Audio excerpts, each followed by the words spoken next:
எல்லாருக்கும் வணக்கம். இந்த ஆயிரம் பொற்காசுகள் பார்த்திங்கன்னா முழுக்க முழுக்க ஒரு நகைச்சுவை படம். இதை ரவி முருகை அவர்கள் இயக்கியிருக்காங்க.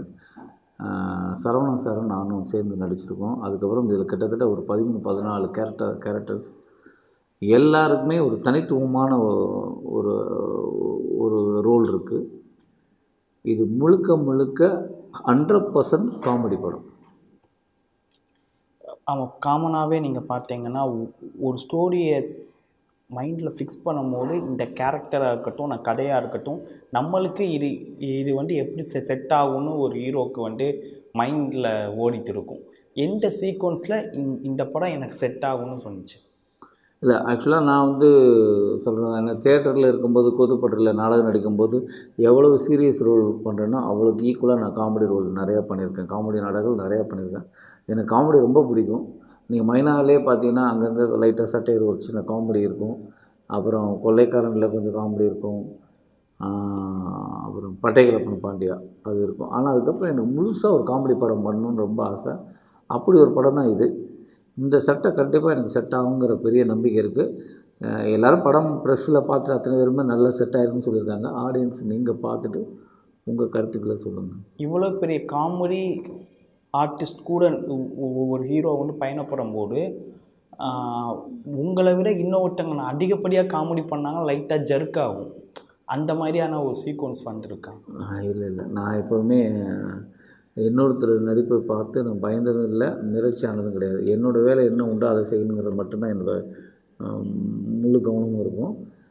ஆனால் இதில் யாருமே காமெடி நிகழ்த்தலை. எல்லோரும் ரொம்ப சீரியஸாக தான் பண்ணியிருக்காங்க. அதை பார்க்குற ஆடியன்ஸுக்கு தான் காமெடியாக இருக்கும். அவங்க அங்கே சீரியஸான ஒரு ப்ளே தான் பண்ணியிருப்பாங்க.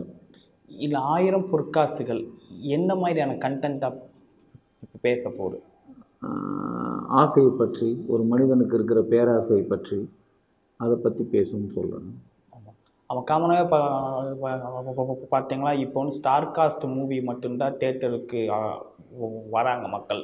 ஒரு சில ஸ்டார் காஸ்ட்டை தாண்டி படம் நல்லா இருக்கான்னு மவுட்டாக இருக்கும் பட்சத்தில் தேட்டருக்கு போனால் அந்த தேட்டரில் அந்த ஷோ இல்லை ஆக்கிறாங்க. ஸோ இந்த மாதிரியான காலகட்டங்கள்லாம் இப்போ போயிட்டு இருக்குது. இதை பற்றி உங்களோட ஒப்பீனியன் என்ன? ஆமாம், என்னென்னா நல்ல படம்னு ஒரு ரிவ்யூஸ் வருது. ஆனால் அங்கே போனால் தியேட்டரில் ஆட்கள் இல்லை. சரி, நல்ல படம் ரிவ்யூஸ் பார்த்துட்டு அதெல்லாம் வெளியில் கேட்டு போகலான்னு நினைக்கும்போது அங்கே படம் இல்லை. ஏன்னா தியேட்டரில் ஆடியன்ஸ் போட்ட முதல் நாள் 2வது நாள் ஆள் வந்தால் தான் அந்த ஷோவே கண்டினியூ ஆகும். நீங்கள் ஷோ ஆட்கள் இல்லாமல் கேன்சல் ஆச்சுன்னா அவங்க அதை எடுத்துகிட்டு போக முடியாது. அதுக்கான ஒரு புதிய திட்டம் தான் இந்த ஒரு விஷயம். உங்களை வர வைப்பதற்காக ஒரு டிக்கெட் வாங்கினா ஒரு டிக்கெட் ஃப்ரீ அப்படின்னு ஒரு விஷயத்தை கொடுத்தோம்னா அது மூலமாக மக்கள் வந்தாங்கன்னா எங்கள் படத்து மேலே எங்களுக்கு ஒரு பெரிய நம்பிக்கை இருக்குது. ஒரு தரம் படம் பார்த்துட்டு மக்கள் மவுத் டாக் அவங்க நல்லா இருக்குன்னு சொல்லிட்டா ஆடியன்ஸ் உள்ளே வருவாங்கிற ஒரு பெரிய நம்பிக்கை இருக்குது. பொதுவாக என்னுடைய படங்கள்லாம் பார்க்கும்போது உங்கள் படம் ரொம்ப நல்லா இருக்குது அப்படின்னு ஒவ்வொருத்தரும் கருத்து சொல்லுவாங்க, ரொம்ப எல்லாருமே சொல்லுவாங்க. ஆனால் அப்படியான படங்கள் எடுப்பதற்கு உங்களுடைய ஆதரவு ரொம்ப முக்கியம். நீங்கள் எனக்கு தியேட்டரில் சப்போர்ட் பண்ணால் தான் இதெல்லாம் நடக்கும். அதுதான் நான் எதிர்பார்க்குறேன். எவ்வளவோ காமெடியான படங்கள் வருஷத்தில் ஒரு 50-100 வந்துகிட்டே இருக்குது. 100% காமெடின்னு சொல்லியிருக்கீங்க. அந்த 100% காமெடியாக இருக்குமா? ஆமாம், இது என்னென்னா இது சம்பவமே அந்த ஒரு ஒரு ஒரு ஒரு அந்த கதை களமே அப்படி இருக்குது, காமெடி களமாக இருக்குது. அது படம் ஓப்பனிங்கில் ஆரம்பித்தாருன்னு எண்டு வரை உங்களை கலகலகலன்னு சிரிக்க வச்சுட்டே இருக்கும். அதனால தான் அதை 100% காமெடின்னு போட்டிருக்காங்க. அந்த படமே அப்படி தான். நீங்கள் 2 hours உங்களை மறந்து விழுந்து சிரிச்சுட்டு போவீங்க. இந்த காமெடிக்கு படங்கள் அரசியல் ஆங்காங்கே மூவியில் லைட்டாக இது பண்ணிருக்காங்க, பேசப்பட்டிருக்காங்க. இதை பற்றி என்ன நினைக்கிறீங்க? சட்டையர் அரசியல்னால இன்றைக்கி இருக்கிற சட்டையர் பேசப்பட்டிருக்கு. ஏன்னா அது பாத்ரூம் ஒரு ஊரில் கக்கூஸ் கழிவறை எவ்வளோ முக்கியம் அதுலேருந்து பேஸ் பண்ணி போகுது. அதனால் இதில் சட்டையர் காமெடி இருக்குது. இது எந்த மாதிரி ஆடியன்ஸுக்கு போயிட்டு கரெக்டாக ரீச் ஆகி நிற்கும்னு சொல்கிறீங்க? இது எல்லா தரப்பு ஆடியன்ஸ் தான் நான் சொல்கிறேன். ஏன்னா சில பேருக்கு எனக்கு நடந்துச்சு சொல்லலாம், சில பேருக்கு ஓ உனக்கு நடந்துச்சான்னு பார்க்கலாம், சில பேர் ஓ இப்படிலாம் நடக்குமான்னு பார்க்கலாம். அப்படி தான் ஒரு விஷயம் தவிர, சில பேர் தன்னால் எங்கள் ஊரில் இப்படி தாங்க, ஆமாங்க எங்கள் ஊரில் கூட இப்படி இருந்தாங்க, எங்கள் ஊரில் இப்படி இருந்ததுங்க அப்படின்னு கனெக்ட் பண்ணிக்கவும் முடியும். சில பேர் ஓ இப்படிலாம் ஊர் இருக்குது, இப்படிலாம் மனிதர்கள் இருக்காங்க, இப்படிலாம் நடக்குதா அப்படின்னு பண்ணது. அதனால் எல்லாரும் ஒரு வகையில் கனெக்ஷன் ஆகிடுவோம் அப்படிங்கிற பெரிய நம்பிக்கை இருக்குது. சார் இப்போ காமனாகவே பார்த்தீங்கன்னா வந்து ஒரு ஹீரோவை ஒரு கதையை தாண்டி ஒரு ஸ்க்ரீன் ப்ளேவை தாண்டி அதோட ப்ரொமோஷன்ஸ் வேல்யூபிள் வந்து ரொம்பவே பேமெண்ட் ரீதியாக இருக்கட்டும், மக்கள்கிட்ட எப்படியாவது கொண்டு சேர்த்துருவோமான்னு ஒரு சூழ்நிலை வந்துட்டு இருக்குது சார். கோடிகளை வந்து ப்ரமோஷன் வந்து அது பண்ணுறாங்க. இதை பற்றி உங்களோட கருத்து என்ன சார்? ப்ரமோஷன் வேல்யூ இல்லை இன்றைக்கி எந்த விஷயமும் நீங்கள் அன்றாடம் உபயோகப்படுத்துகிற பொருள்லேருந்து எல்லாத்தையும் பாருங்கள். உங்களுக்கு எதெல்லாம் ப்ரொமோட் பண்ணப்பட்டதோ, எதெல்லாம் பப்ளிசிட்டியில் வெளியில் தெரியப்பட்ட பொருளோ அதை தான் நம்ம யூஸ் பண்ணிகிட்ருக்கோம். அதனால் இங்கே வந்து படம் எடுக்கிறத விட அந்த படத்தை சேர்ப்பதற்கான ப்ரொமோஷன் ரொம்ப அவசியப்படுது. அது வந்து அந்த அந்த பணம் அந்த ப்ரொமோஷன் எப்படியாக இருக்கணும் அப்படிங்கிறது ஒரு ஐடியாவை பொறுத்தது. அது வெறும் பணம் சம்மந்தப்பட்ட மட்டும் இல்லை, பணமும் சம்மந்தப்பட்டது, அது மட்டும் இல்லை, உங்கள் க்ரியேட்டிவிட்டி சம்மந்தப்பட்டதுன்னு கூட சொல்லலாம் சார். ஏன் நீங்கள் இந்த மாசான செக்மெண்ட்டு, மாசான இயக்குனர் அது கூட எப்படி ட்ராவல் ஆகாமல் ஸ்டோரி கண்டென்ட்டில் மட்டுமே அப்போவுமே பிடிச்சி இப்போ வரைக்கும் ட்ராவல் ஆகிட்டு இருக்கீங்க? அந்த கமர்ஷியலுக்குள்ளே அந்த ஏன் வர வாய்ப்பு இருக்கா? இல்லை, எனக்கு இது பண்ணணும் அதை பண்ணக்கூடாதுன்னு இல்லை, எனக்கு வர்றதில் எனக்கு பிடித்ததை செயல்படுத்துகிறேன்.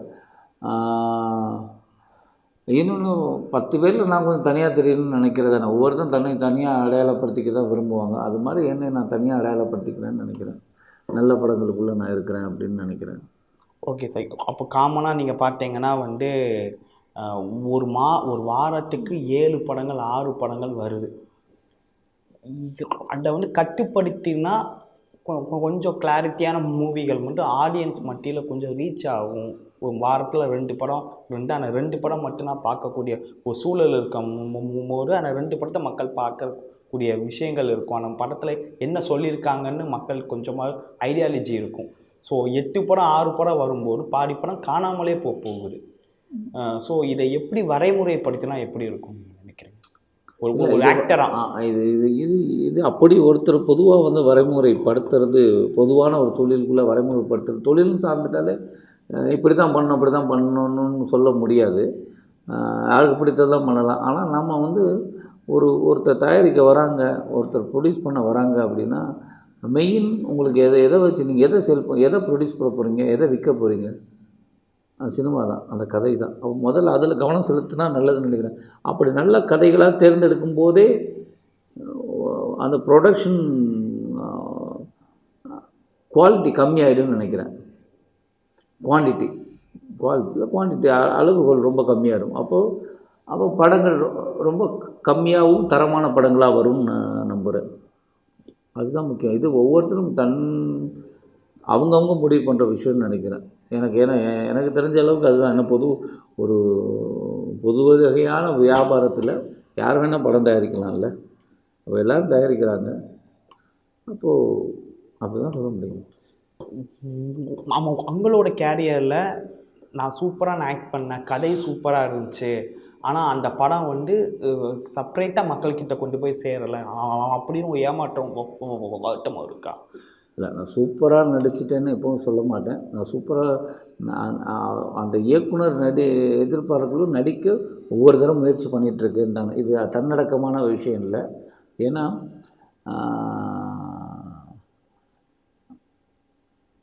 நமக்கு ஒரு டைரக்டருக்கு பிடிச்சது நம்ம செய்கிறோம்.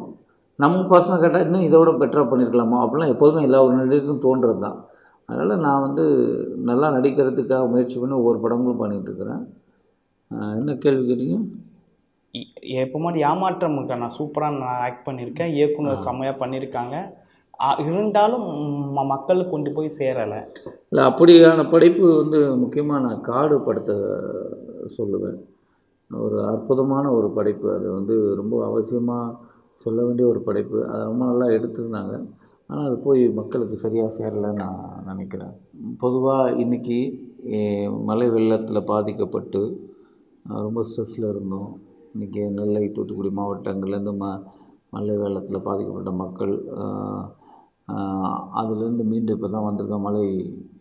மழை நின்றுருக்கு. இப்போ தான் கொஞ்சம் கொஞ்சம் வந்திருக்கு. உங்களுக்கு எல்லாருக்கும் ஒரு ஸ்ட்ரெஸ்ஸாக இருக்கும். இந்த ஸ்ட்ரெஸ்ஸில் கொஞ்சம் ரிலாக்ஸ் ஆகிறதுக்கான ஒரு நல்ல ஒரு படைப்பு தான் அந்த 1000 பொற்காசுகள். இது வந்து முழுக்க முழுக்க உங்கள் ஸ்ட்ரெஸ் ப்ரெஷரை குறைக்கும். ஒரு முழுக்க முழுக்க ஒரு என்டர்டெயின்மெண்ட் மூவி. நீங்கள் என்னுடைய படங்கள் பொதுவாகவே உங்களுடைய ஆதரவை பெருசாக கொடுத்துருக்கீங்க. என் படத்தை பற்றி நிறைய கருத்து சொல்லியிருக்கீங்க. ஒரு நல்ல படங்கள் நடிக்கிறீங்கன்னு எல்லாருடைய கருத்துக்களுமா இருக்குது. இந்த படமும் அப்படியான ஒரு நல்ல படைப்பு தான். ஆனால் முழுக்க முழுக்க ஒரு என்டர்டெயின்மெண்ட் மூவி. இந்த படத்தை தியேட்டரில் வந்து பார்த்துட்டு உங்கள் ஆதரவை என்கிட்ட கொடுங்க. நன்றி.